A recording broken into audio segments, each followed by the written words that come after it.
Chers auteurs, bonjour. Dans cette bouffée d'écriture, nous allons voir comment renforcer dramatiquement l'impact que vous allez avoir sur l'émotion de vos lecteurs dans la phase particulière de la narration.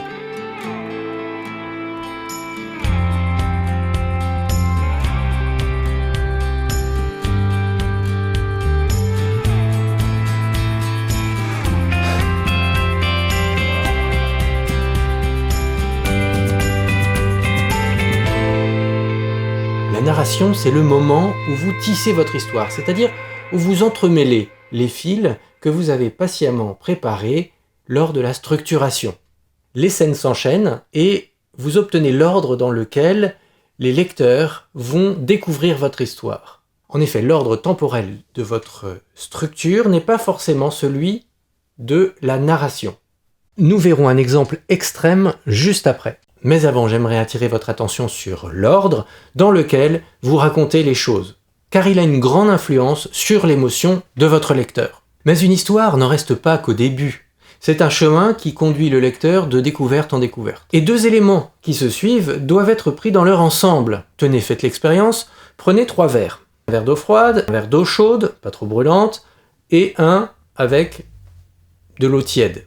Trempez le doigt de votre main droite dans l'eau froide, trempez le doigt de votre main gauche dans l'eau chaude, puis ensuite réunissez les deux dans l'eau tiède. Vous ressentirez l'eau plus chaude ou plus froide selon votre doigt. C'est la même chose avec ce que vous écrivez. Une scène neutre paraîtra plus paisible après une scène d'action, et plus ensoleillée après une scène triste. C'est le principe du contraste. De même, votre personnage méchant deviendra moins méchant s'il suit un personnage encore plus méchant. Au contraire, sa méchanceté se renforcera s'il arrive après un personnage innocent et généreux. Ainsi, pour peindre le déroulement d'une catastrophe, par exemple, vous pouvez graduer la suite des événements pour que votre lecteur puisse en goûter toute l'amplitude. Imaginez par exemple que le verre sur la table de votre personnage tombe et se casse. Puis le mur de la pièce se fissure. Puis le mur s'écroule et emporte le toit avec lui. Le sol continue à trembler, les arbres tombent, la montagne s'ouvre, la lave jaillit, dans une fumée qui étale sa nuit violente. La chute du verre et la fissure du mur sont bien moindres comparées à l'éruption du volcan. Si je les place après, elles n'apporteront pas grand-chose au désastre. Placées au début, elles permettent de se rapprocher du personnage et d'élargir le focus, d'agrandir l'échelle. Du verre, on passe à la pièce, puis à la maison, puis aux arbres aux alentours, puis au volcan. Cette catastrophe volcanique est une mise en scène. C'est une façon de présenter le récit au lecteur.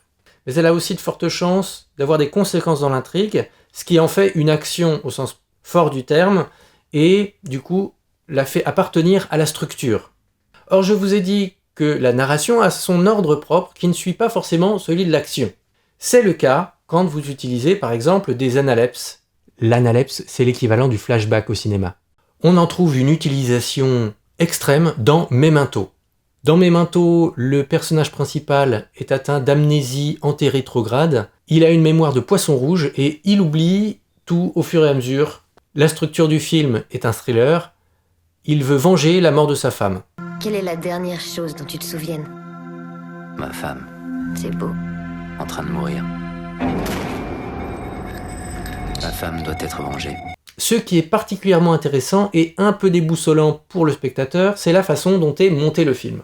Il y a 2 narrations principales dans ce film. Il y a d'abord une narration en noir et blanc, qui est plutôt objective et qui se déroule normalement. Et la deuxième narration est en couleur, est plutôt subjective et surtout avance en arrière.